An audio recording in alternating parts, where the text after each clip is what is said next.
Capsizing was caused by a huge creature ran into the boat. It turned out to be a plesiosaur even larger than the overturned vessel.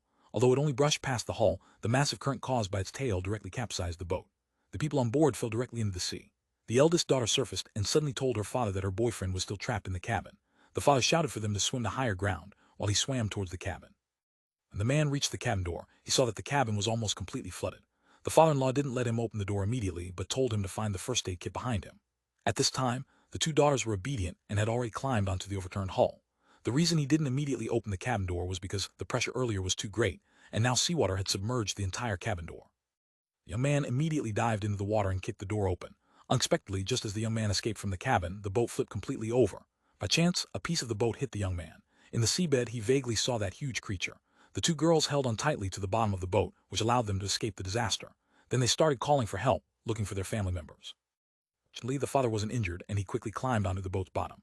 It wasn't long before the young man also surfaced, but he wasn't so lucky because the plesiosaur was right behind him.